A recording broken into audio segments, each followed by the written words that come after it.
Hola, buenas noches. Es un placer saludarlos a esta hora del día. Yo soy María Camila Orozco y aquí comienza Zona Franca para hablar de las elecciones esta noche territoriales como consecuencia de la publicación de un informe que hizo el secretario de Transparencia de la Presidencia de la República hace apenas unas horas y que sorprendió con su anuncio porque data de más de 500 candidatos a alcaldías y consejos municipales que dice la oficina que depende del presidente Gustavo Petro estarían inhabilitados porque contrataron con el Estado dentro de periodos no habilitados.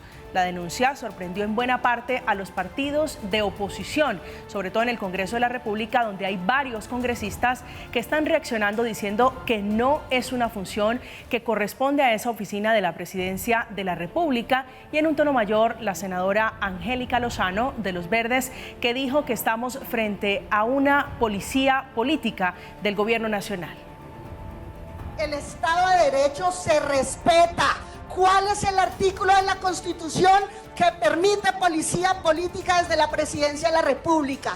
No vi eso en Iván Duque, no vi eso en Juan Manuel Santos.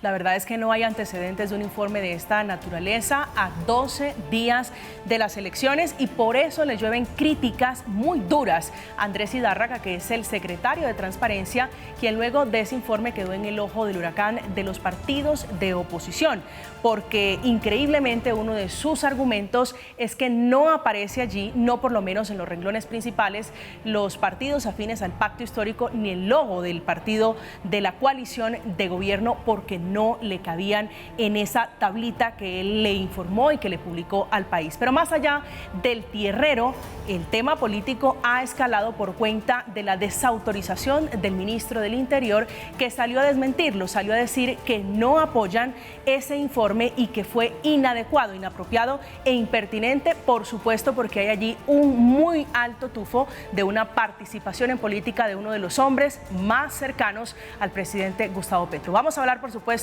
de este ambiente político en torno a las elecciones regionales y, por supuesto, de la reaparición del presidente Gustavo Petro después de 7 días de estar desaparecido, por lo menos no con agenda pública y con desmentido a uno de sus ministros, el ministro TIC, que se puso, por supuesto, a exculpar la inasistencia del presidente Petro en el Chocó con una excusa que hoy aparece como una mentira. Bienvenidos, aquí comienza Zona Franca.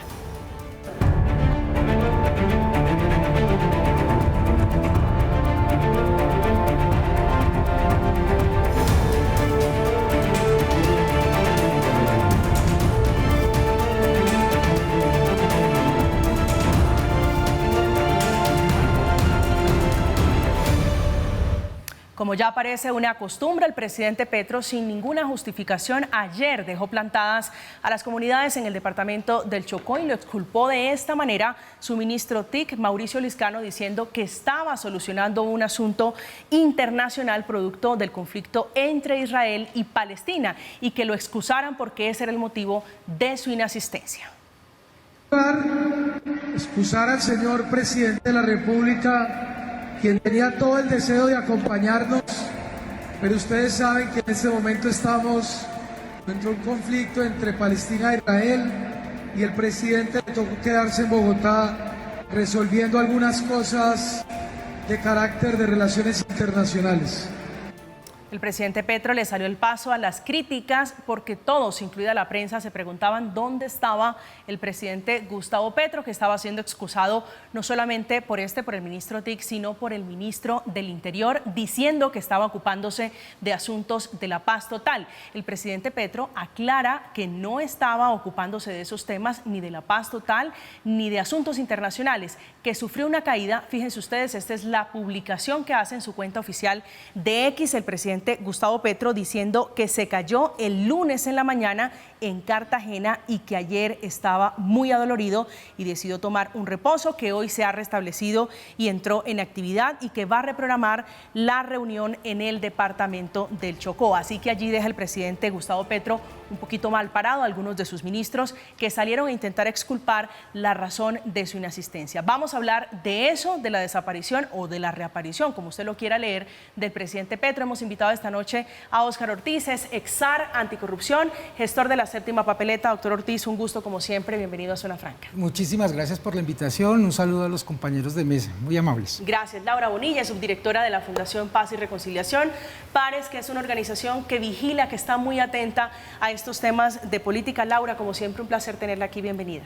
María Camila, muchas gracias por la invitación y estamos muy contentos. También un saludo a mis colegas. Gracias. Esta noche nos acompaña Eduardo Rodríguez, fue congresista de la República por el Centro Democrático. Doctor Rodríguez, bienvenido, un gusto tenerlo aquí esta noche. María Camila, buenas noches, un saludo para usted, para todos los compañeros de mesa y por supuesto qué bueno analizar esto de cara a la ciudadanía. Comencemos hablando, doctor Rodríguez, del presidente Gustavo Petro, que apareció después de 7 días de estarlo buscando. La prensa, muchos sectores políticos preguntándose dónde estaba el presidente Petro. Yo creo que aclara un poquito la publicación del presidente que habría sufrido un percance de salud, un golpe, una caída del jefe de Estado. Hay que decir que la agenda pública del presidente de la República es un desastre. Nunca se sabe dónde está, es más, al interior de Palacio dicen que a veces se le pierde hasta su propio esquema de seguridad y yo creo que esto es un tema de reflexión nacional. Si esto le hubiese pasado a Uribe o le hubiese pasado a Santos o le hubiese pasado a Duque, pues sería el gran escándalo nacional de la izquierda, dónde está el presidente, inclusive harían una película dónde está y dónde se encuentra el presidente, pero aquí lo que hay que entender es que esto no es un juego, que la agenda es una agenda pública y que tiene que darle cara a tiene que ser de cara a la ciudadanía. Tenemos que saber dónde está el presidente, qué está haciendo, con quién está, con quién se reúne, cuáles son sus políticas y por qué no está atendiendo lo más importante que debe hacer, que son los asuntos de Estado y los asuntos de gobierno. El presidente no lo podemos conocer solamente por Twitter, con unos Twitter donde nosotros lo vimos todo el fin de semana angustiado por defender unas políticas en las cuales él cree y las cuales el país pues queda abiertamente sorprendido, pero nunca dándole la cara a la ciudadanía. Él ha entendido muy bien que su arma es el ex ahora o Twitter, como se llamaba antes. Y esa arma que le llega a la ciudadanía no puede ser un arma para hacer óbice de lo que él realmente es. El presidente de todos los colombianos, de izquierda, de derecha y de centro, donde todos, absolutamente todos, tenemos que saber dónde está, en qué trabaja y, por supuesto, entender que si hay un problema de salud no es cuestión de que se cayó o no, sino es una cuestión de agenda pública y donde pues ojalá un médico certificado por la Presidencia de la República verifique qué está pasando con la salud del señor presidente. Pero no puede ser de que yo me pierda porque me caí. Eso no es excusa, ni nosotros los ciudadanos creemos que esa debe ser la excusa de un mandatario del que dirige a 50 millones de colombianos. Él tiene que dar ejemplo. Laura. Pues yo voy a pasar por este tema rápido porque me entusiasma mucho el otro tema en lo que somos más expertos, pero pues señalamos dos cosas cuando hicimos el informe de balance de un año del gobierno Petro y en esas dos cosas esto cabe. Una es los dos grandes problemas de este gobierno han sido la comunicación y la articulación. Y en la comunicación, eso también aplica para la comunicación interna. Entonces, pues es altísimamente probable que los ministros no tuvieran ni la más remota idea de dónde estaba el presidente y eso se notó en la diferencia en las excusas que dan unos y otros, tanto en el Chocó, digamos, y estoy también casi que completamente segura que mucha gente en el equipo del Palacio de Nariño tampoco lo sabía. Ahora, esto no es positivo, no está bien y no le ayuda ni a la agenda de gobierno, ni a la relación del presidente con la ciudadanía, ni tampoco pues le ayuda, digamos, al país a entender qué es lo que está pasando en las altas esferas del gobierno. Doctor Ortiz. María Camila, pues problemas parece de articulación, esta vez fue la rodilla, hace como 10 años fue la cabeza, aparece con golpes, el presidente se vive cayendo. Pero yo creo que se vive cayendo sobre todo... Un accidente lo tiene cualquiera, digo, sí. El problema tal vez es de claridad y de transparencia en la información. Y entonces eso genera una serie de repercusiones dentro del gobierno. Es un desarticulador de su propio equipo de gobierno. No les avisa a los ministros salen a excusarlo con mentiras, no están informados Y eso ha sucedido incluso desde antes de la posesión. Tuvo a cientos de alcaldes reunidos en un hotel del centro de Bogotá y lo tuvo que excusar Luis Fernando Velasco, Alfonso Prada, pospusieron la hora, llegaron tarde, aquí no tiene tiempo para el Chocó y estaba pendiente era de la gasa y el esparadrapo, pero no avisa oportunamente. Y desde luego la gente que confió en él, que está pendiente de tener una interlocución con el jefe de gobierno, pues queda muy frustrado y desde luego, muy frustrada, y desde luego cada vez acuden menos y saben que es una fuente no solo de incertidumbre, sino de frustración. Vive encerrado en la torre de marfil de las redes sociales y se desconecta de la realidad del país. En lugar de anunciar que tanta intervención en asuntos internos, debiera darle prelación a Líbano, Tolima y a Palestina, Caldas, antes que estar tratando de dividir el país, desabastecer la fuerza pública fuera de que la tiene ya acuartelada, paralizada. Doctor Rodríguez, hablemos de los ministros, el ministro Liscano y el ministro Velasco, que salieron a excusarlo diciendo que estaba ocupado, el uno de temas internacionales y el otro de paz total. María Camila, no es la primera vez. Yo tuve la oportunidad de trabajar en la vicepresidencia de la República y estar muy cerca del presidente Uribe también como en la Secretaría Privada y luego siendo congresista también con el presidente Duque.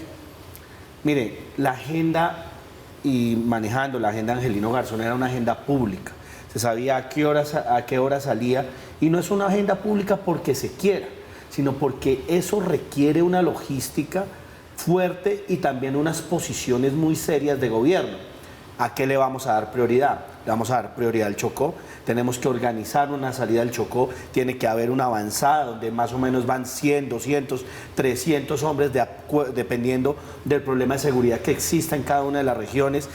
Significa que hay que mandar un avión de avanzada, a acudir con unos batallones para proteger no al señor Gustavo Petro, sino a nuestro presidente Gustavo Petro, porque donde le llegue a pasar algo, eso es un problema nacional e internacional, por eso tiene que cuidarse.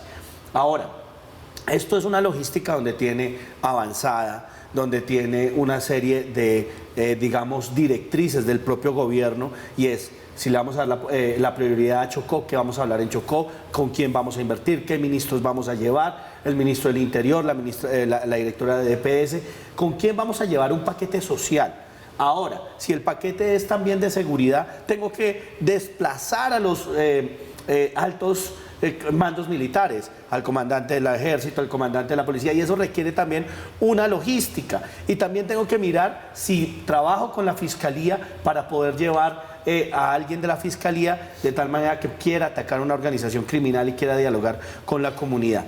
Vuelvo e insisto, a veces esto no es problema de los ministros, María Camila. Los ministros lo que están tratando es de, como no saben, no tienen información, de tapar y excusar a su jefe. Y bien lo hacen, son leales en eso. Pero el país ya no come cuento. El presidente de la República tiene que hacer una reflexión al interior y entender que él ya no es senador de la República, que él no puede llegar martes, miércoles y de jueves a lunes desaparecerse.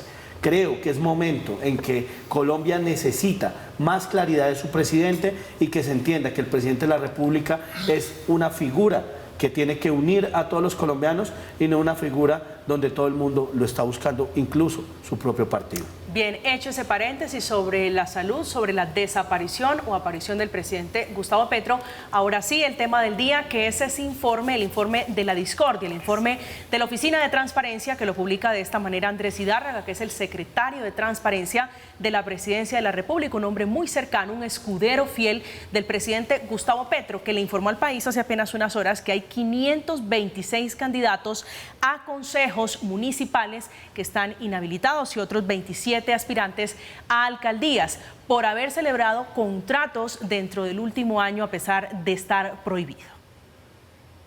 Estamos hablando de 526 candidatos a consejos municipales y 27 candidatos a alcaldías municipales que celebraron contratos por una suma de alrededor de 62.000 millones de pesos, reitero, en el año anterior a la elección, esto es el próximo 29 de octubre. Situación que les podría conllevar una posible inhabilidad. Inmediatamente vino la corrección, la desautorización del ministro del Interior, Luis Fernando Velasco, hablando de la inconveniencia, de lo inoportuno de este informe a 12 días de las elecciones, porque se están quejando los partidos, el Centro Democrático, Partido Alianza Social, Partido Liberal, Partido Colombia Renaciente y Partido Alianza Verde, que son los que encabezan la lista, ese cuadrito que hizo el doctor Hidárraga.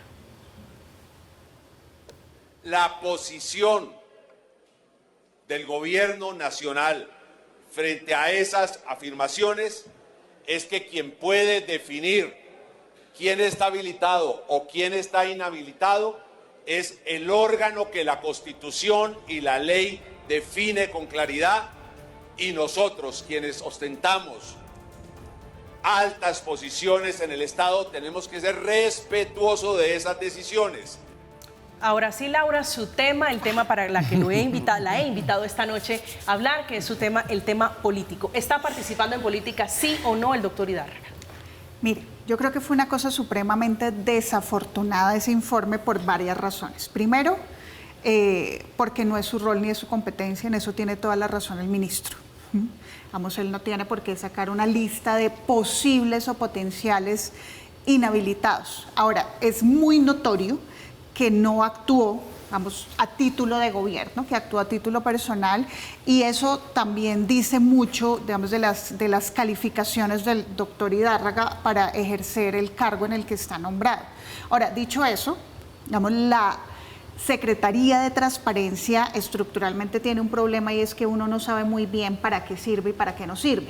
Entonces, en teoría, la Secretaría debería estar promoviendo la anticorrupción, debería estar promoviendo políticas de transparencia, pero en últimas lo que terminan haciendo es cruzando dos bases de datos a las que pues obviamente ellos tienen acceso privilegiado, ni los partidos políticos, ni la sociedad civil, ni las organizaciones verificadoras, incluso yo creo que hasta los funcionarios del Ministerio del Interior les es difícil cruzar toda la base de datos con el CEPCO, con toda la base de candidatos, porque además eso no es algo fácil de hacer.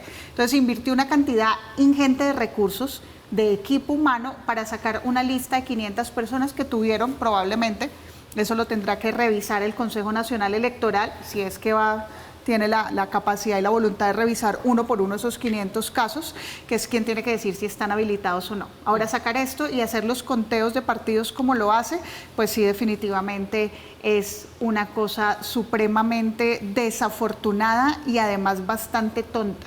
Sí, perdóneme que yo le insisto, porque usted es la que conoce estos temas. ¿Participó o no participó en política el doctor Hidárraga? Pues yo no creo que, digamos, si tú me dices, ¿está interfiriendo en el proceso político y democrático? Sí.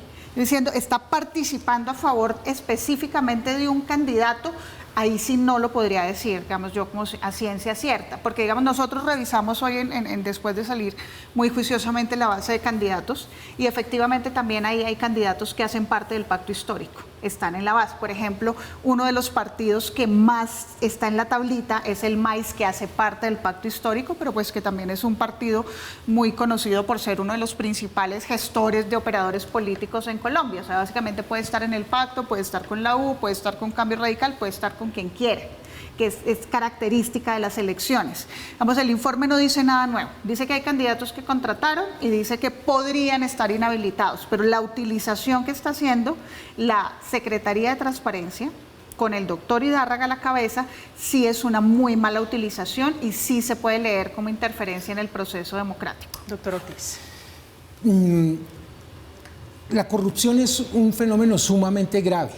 En un país con tanta plata y tanto plomo unidos, nos ha agobiado durante décadas, y por eso debe ser de una prelación de todas las autoridades, y una Secretaría de Transparencia no tiene capacidades sancionatorias. Por eso es muy importante la competencia o la incompetencia, no solamente en relación con las tareas asignadas constitucional y legalmente, sino con el conocimiento del alcance de esas funciones y del funcionamiento del Estado y de la sociedad. Y por eso yo creo que esa tarea debe manejarse sin ningún tipo de indulgencia, y también sin ningún tipo de temeridad. Y en este caso me parece que persiste la Secretaría de Transparencia de la Presidencia de la República en temeridad. No es la primera vez. Tiene el antecedente de un informe sobre impunidad que fue ampliamente criticado por sectores académicos, políticos, de opinión pública. Tiene el antecedente desde la ciudadanía, cuando estaba en el Instituto Anticorrupción, de proponer que Colombia perdiera la competencia judicial para investigar casos de corrupción, una propuesta que era bastante deleteria para nuestra democracia y para nuestra institucionalidad. Tiene, por eso, entonces, la Secretaría de Transparencia que tomarse muy en serio. Si efectivamente la Constitución, desde el 2009, en el artículo 267, numeral 12, creó la posibilidad de que se revoquen las inscripciones de los candidatos, es una ganancia, porque efectivamente los ciudadanos no van a perder el voto al tener la información, poder votar por personas que estén habilitadas. Pero hacerlo a 8 días hábiles es francamente tardío, inoportuno, y por eso efectivamente surge la sospecha de que quiere intervenir, claro, de manera coordinada con el presidente de la República, porque ahí lo que faltó fue el silencio, el que hablara. ¿Usted cree que estaba metiéndose, interviniendo? Yo creo que efectivamente está tratando, eso genera incertidumbre, y en cambio sí hubo un gran silencio cuando el presidente a la cabeza, los ministros disponen una cantidad de recursos, traen personas para llenar la Plaza de Bolívar y para hacer manifestaciones en Bogotá, a ver si logra que el candidato Bolívar suba algo en las encuestas, porque van a ser derrotados estruendosamente. ¿Cuál es su lectura, doctor Rodríguez? Es vergonzoso lo que está pasando con el doctor Idárraga, y yo creo que debería renunciar y poner su carta de renuncia, porque de lo contrario la Procuraduría debería asumir esa competencia y por lo menos sancionarle unos buenos años. Y lo digo porque yo hice la ley de delitos electorales y claramente si hay un beneficio o tratar de beneficiar a un partido político. Esa cosa de que el partido de ellos quedó por allá al final, eso no come cuento ni él. Creo que lo hizo fue por blindarse. Pero aquí lo que sí hay es una clara interferencia en lo que él denomina los partidos tradicionales, que muchos están en la coalición de gobierno. Es que la exposición del ministro Velasco no es gratuita. Están votando hoy el presupuesto general de la nación. Y con este tipo de pronunciamientos le están pegando a su gran coalición, incluyendo el Partido Liberal. Y lo que aquí está pasando es que no le pegan a todos los partidos, como él trata de insinuarlo, sino a unos partidos donde ellos claramente tienen injerencia. Ahora bien, yo soy un hombre respetuoso de la institucionalidad colombiana y creo en la separación profunda de poderes. Y como tal, en la ley dejamos y determinamos ciertas garantías en la ley 1864 de delitos electorales, que lideré varios criterios, entre ellos un criterio de la Comisión Nacional de Seguimiento a los Delitos Electorales. Es allí donde, de hecho, en el 2018, con ocasión de inaugurar esta comisión, pudimos capturar a muchos alcaldes, y en el 2019 en flagrancia, interviniendo, ayudando, beneficiando. Pero también quiero ser claro, porque esta ley, y hay que decir las cosas por su nombre, tiene un delito autónomo hermoso. Y ese delito autónomo es que si yo me inscribo como candidato sabiendo, teniendo el dolo de estar inhabilitado, me voy para la cárcel 8 años. Eso lo hicimos con Germán Navastalero, que a propósito, pues, pensando él diferente a lo que yo pensaba, entre los dos construimos un artículo autónomo que determina que si alguien se inscribe a sabiendas que está inhabilitado, irá a la cárcel. Por eso hay que respetar a quienes hoy tienen ese control, que es el Consejo Nacional Electoral, al Consejo de Estado, los tribunales administrativos en cada uno de los departamentos, y no venirme a atribuir una jurisdicción y una competencia que nunca he tenido ni nunca voy a tener. Así que es grotesco lo que el señor Idárraga está haciendo, y además yo sí creo que la Procuraduría debería mirar, o el propio presidente, porque creo que le está haciendo un daño tremendo al gobierno y por supuesto a la institucionalidad colombiana. O sea que bajo la óptica de esa disposición penal legal vigente, lo que está incurriendo es en omisión de denuncia, porque si Exactamente. Si él y en está ese orden de convencido ideas, de que él están tiene que inhabilitados sacar por las a la pruebas, fiscalía. porque de lo contrario incurriría, óigase bien, en una falsa denuncia. A ver, Laura, yo quisiera que usted me ayudara a desarrollar un poco su idea. Usted dijo hace apenas unos minutos que esto no es a título institucional o a título de gobierno, sino a título personal. Pero resulta que ese informe del doctor Idárraga tiene el sello de Colombia, potencia mundial de la vida. ¿Cómo se pueden separar las dos cosas si es que esto lo presenta él como secretario de Transparencia con el logo de la presidencia del presidente Gustavo Petro? No, es que eso es lo que lo hace grave, es decir, y eso es lo que, vamos, ayuda a mi punto de que el gran problema del gobierno hoy es la desarticulación. Es decir, la anticorrupción en este momento, la anticorrupción nunca fue, digamos, un asunto fundamental en la campaña política del presidente Petro, hoy presidente Petro. No era, digamos, el gran punto de su agenda. El gran punto de su agenda eran los cambios sociales, las reformas sociales, y el otro gran punto de su agenda era la paz total. La anticorrupción nunca ha sido parte, digamos, como del corazón de la política más petrista, si se quiere. Ahora, sí que hubo un montón de sectores que estaban demandando que hubiera una agenda anticorrupción dentro del gobierno. El gobierno nombra a Andrés Idárraga en la Secretaría de la Presidencia y esa agenda no ha ocurrido, todo lo contrario. Yo creo que ha sido supremamente errático la tradición, digamos, en intentar hacer política pública de la Secretaría de Transparencia. Lo que digo no es que no sea grave, porque efectivamente está representando al gobierno nacional, es que ni articuló con el sector que tenía que articular, es decir, la cabeza para garantizar las elecciones en Colombia, para garantizar todo esto es el Ministerio del Interior. El Ministerio del Interior es quien debe articular, es quien debe establecer junto con otras entidades del Estado dónde hay riesgos o no hay riesgos para el proceso electoral. Es más, si quisiera, y que uno desearía que un gobierno fuera un poco más allá en la protección de la democracia, ha podido hacer muchísimas más cosas. Ha podido ampliar la información a la que muy pocos ciudadanos tenemos acceso. O sea, la base de datos del SECOP es un infierno y nosotros trabajamos con eso todos los días, hacemos estas denuncias. De hecho, hay 2 candidatos que nosotros habíamos denunciado, así como candidatos cuestionados, pues que aparecen en el informe, solamente 2. Pero hay muchísimas cosas que él, como cabeza de la anticorrupción en el gobierno, pudo hacer y no hizo. Pero lo que sí hace es presentar este informe, que en todo caso es una intromisión muy mal hecha, pero también agrede la democracia, y agrede la democracia porque él lo está haciendo a título de gobierno.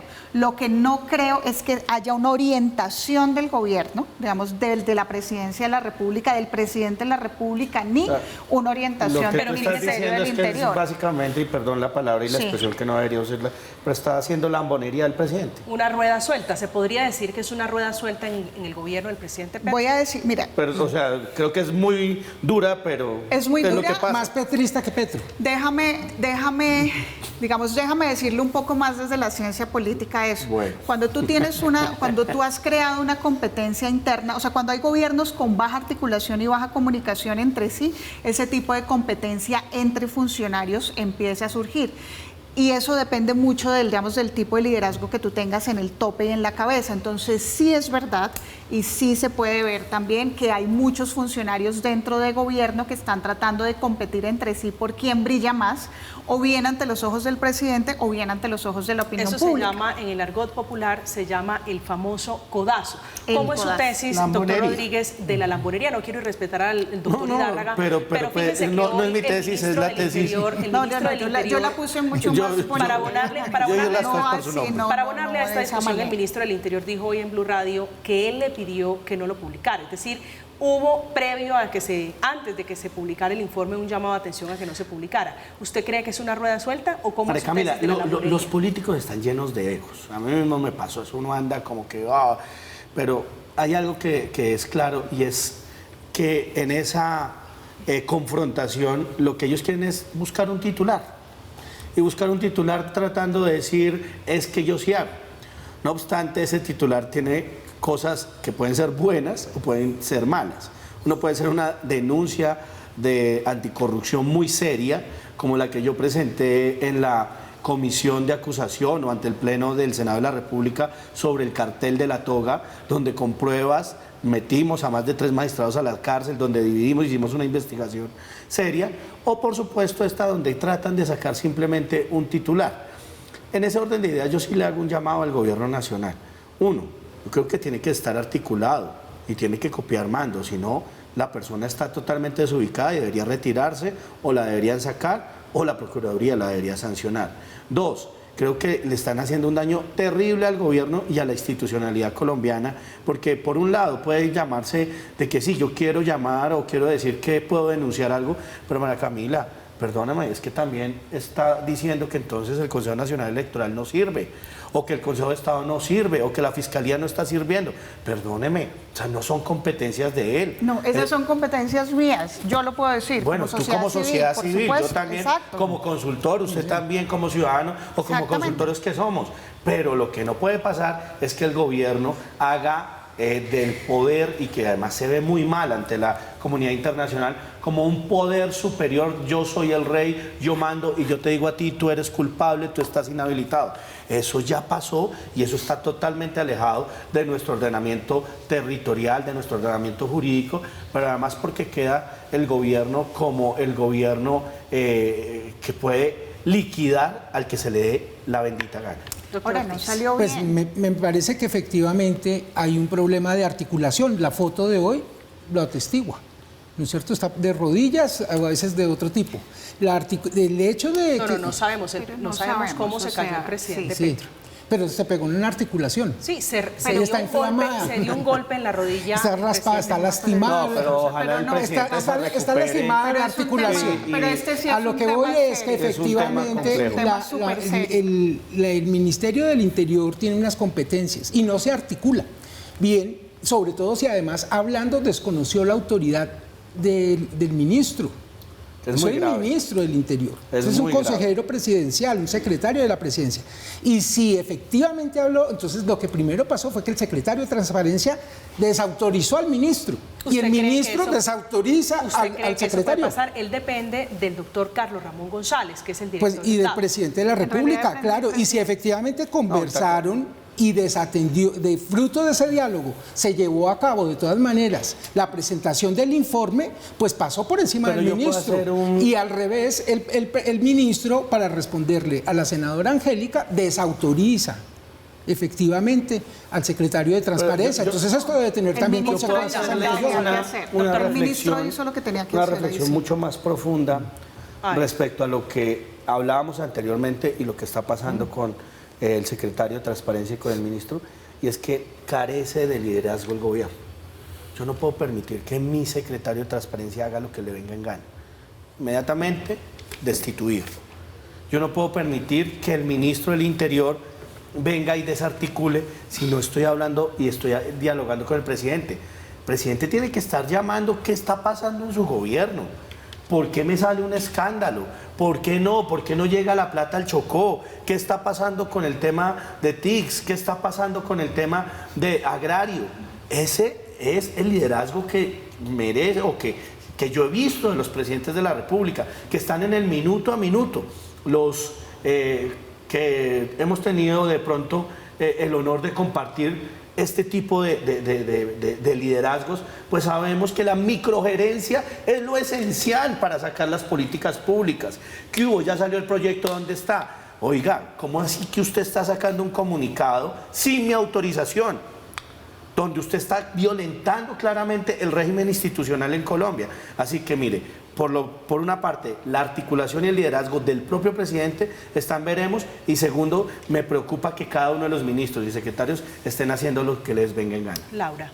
Pues mira, bueno, veamos que al parecer estamos de acuerdo en que fue un grave error, que es un asunto muy desafortunado. Para mí el ministro hizo lo que tenía que hacer y lo hizo como cabeza, digamos, como ministro del Interior, que tenía que hacer. Claro, porque eso no puede ser la postura del gobierno nacional, y en eso, digamos, hizo algo bueno. Ahora, digamos, ya pasando a las intríngulis del informe en sí, sí hay cosas que me llamaron la atención, que claramente estamos de acuerdo que ese informe no lo tenía que producir la Presidencia de la República. Dos cosas me llaman la atención. Primero, que el monto es alto. Segundo, que de ser cierto, digamos, de ser cierto que hay 500 candidatos que han tenido contratación, digamos, pues por el monto que le hayan tenido, que pudieran estar inhabilitados, sí yo creo que es necesario, digamos, que alguien entre a observar esa situación. Y lo digo por dos cosas. El Consejo Nacional Electoral no puede seguir siendo, digamos, un órgano que con la capacidad que tiene hoy para el nivel de delitos electorales que puede tener Colombia. Vamos, necesita mucha más capacidad y necesita mucha más acción. Segundo, yo creo que es supremamente importante que logremos más personas, más organizaciones, más ciudadanía tener mejor acceso a la información. No sé si es por lo que uno está trabajando permanentemente con los datos, pero en este momento hacer control sobre la corrupción está siendo muy difícil por la sofisticación de la corrupción, pero también porque hay muy poco acceso. O sea, si bien el SECOP es abierto, esas bases de datos, lo que te digo, pueden ser un infierno. Si uno no manda el archivo plano por derecho de petición, y pueden ser millones y millones de datos, no estamos promoviendo eso. Y lo otro es que efectivamente, bueno, en dos casos que me llamaron mucho la atención, el de Jairo Quesep, en Sincelejo no me llamó la atención porque estuviera en el informe, sino porque coincide con las investigaciones que nosotros, sí, en nuestro rol de sociedad civil habíamos hecho. Tiene muchos contratos, o sea, no es uno, son muchos. Y efectivamente, corroborando en el SECOP, esos contratos ocurrieron. Usted da en el punto, el problema no son los datos, el problema no es la información, sino quién la publica y con qué propósito. A propósito de este tema de discusión, la procuradora Margarita Cabello anunció medidas frente al informe del secretario de Transparencia, Andrés Zidárraga. Están investigando si hubo, sí o no, injerencia, intervención en política. Así que podría salirle caro, un poquito costosa, la lambonería o el exceso de proactividad al doctor Zidárraga. Hacemos una pausa, ya regresamos, estamos en Zona Franca. Nosotros estamos evaluando, en virtud de algunas informaciones que nos han presentado, la situación de su manifestación para analizar, antes de tomar cualquier medida, como es lo correcto, si hubo o no injerencia en participación política. Estamos de regreso en Zona Franca esta noche de miércoles, hablando del informe de la discordia, el informe sobre los candidatos que estarían inhabilitados y que sale de la propia Presidencia de la República. Una de las que reaccionó es la congresista, la senadora verde Angélica Lozano, hablando un poquito en un tono mucho más alto, diciendo que esto es una policía política. El Estado de Derecho se respeta. ¿Cuál es el artículo de la Constitución que permite policía política desde la Presidencia de la República? No vi eso en Iván Duque, no vi eso en Juan Manuel Santos. ¿Es una policía política, doctor Ortiz? Es una intervención que agrava la concordia.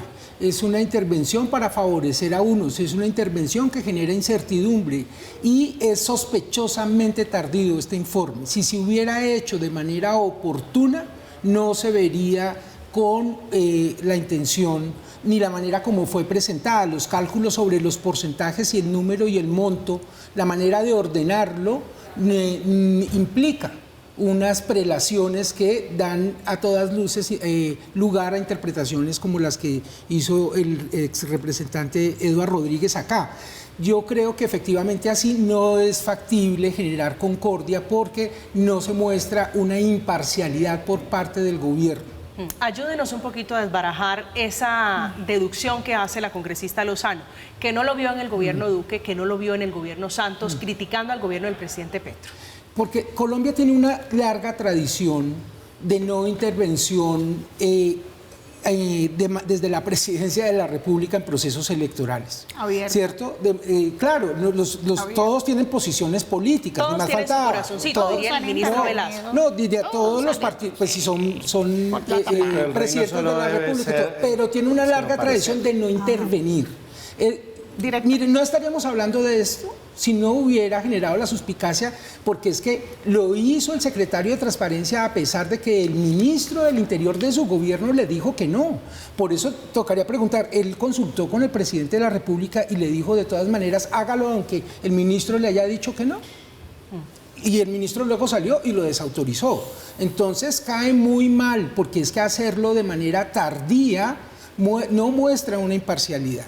Y es muy grave generar suspicacias no solo frente a los electores, sino frente a los partidos. Y entonces también va en contravía de generar un ambiente para un diálogo sereno, porque no muestra una imparcialidad.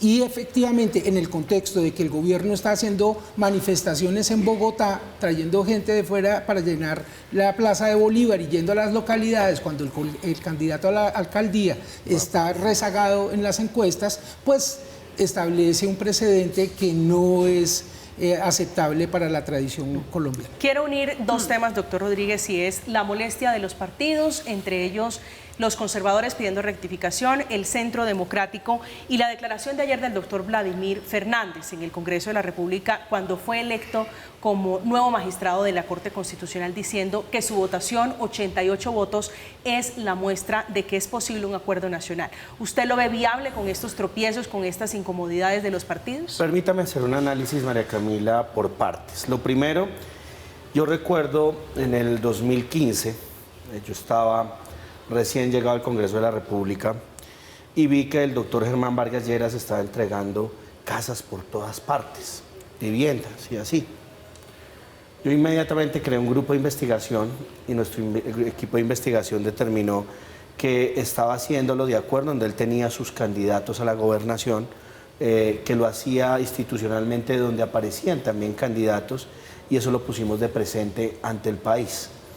Creo que esa investigación pues validó y le tocó salir al vicepresidente a retractarse y casi que a pedir disculpas sobre su actitud de utilizar los recursos públicos para hacerle campaña a sus amigos. Eso no debe ser así. La mejor campaña que uno puede hacer es mostrar los resultados. El segundo aspecto es respecto a los partidos políticos. Creo que pues yo estaría berraco si yo estuviera en el Congreso.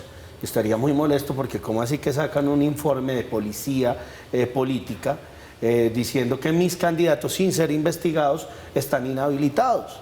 Creo que esto determinaría, y vuelvo y digo, los partidos hoy están muy contentos en el Congreso, pero tienen que salir los senadores del Congreso a dar las batallas políticas y de todos los partidos, y batallas a través de las ideas e ideas claras. Ahorita tú hablas de lucha anticorrupción. Nosotros hicimos el paquete anticorrupción más grande de la historia. Y lo digo porque Claudia López y Angélica Lozano, ellos hablaron mucho, hicieron un procedimiento para hacer su famoso plebiscito anticorrupción, cuando yo les había dicho ahorrémonos los 300.000 millones de pesos que pueden ir para escuelas o pueden ir para la ciudadanía más pobre, y hagámoslo a través del Congreso. Mire cómo el Congreso nos funcionó, y hoy tenemos que la cárcel por cárcel para los corruptos se eliminó, tenemos pliegos tipo, eso lo hice yo, además de pliegos tipo tenemos algo que es muy importante, y es que los funcionarios públicos presenten sus declaraciones de renta, que eso era imposible en el Congreso, María Camila, y lo digo esto por un tema sencillo, y es que ahorita que hablaban, el gobierno y el Congreso no tiene que solamente ser, sino también parecer. Ahora, si eso está llamado dentro del gran diálogo nacional, bienvenido, pero no pueden por una parte pegar la puñalada y por otra parte decir que quieren un diálogo. Yo creo que tiene que haber transparencia en ese diálogo institucional. Bueno, a ese diálogo nacional se le está atravesando la solicitud de renuncia, le están pidiendo la cabeza al presidente Petro y al doctor Hidárraga. Laura. Bueno, me parece que es lo correcto y es lo justo, que esa cabeza, digamos, no va a seguir ahí, no está funcionando y no está sirviendo para nada para el gobierno. Pero digamos, ya hablamos mucho del doctor Hidárraga y creo que en eso estamos de acuerdo, pero hay cosas en las que no, yo sí quiero disentir de la mesa, en dos cosas. Primero, Colombia no tiene una larga tradición de respeto profundo por no hacer política con los recursos del Estado, todo lo contrario, tiene una larga tradición de hacer política con los recursos del Estado y que no se note.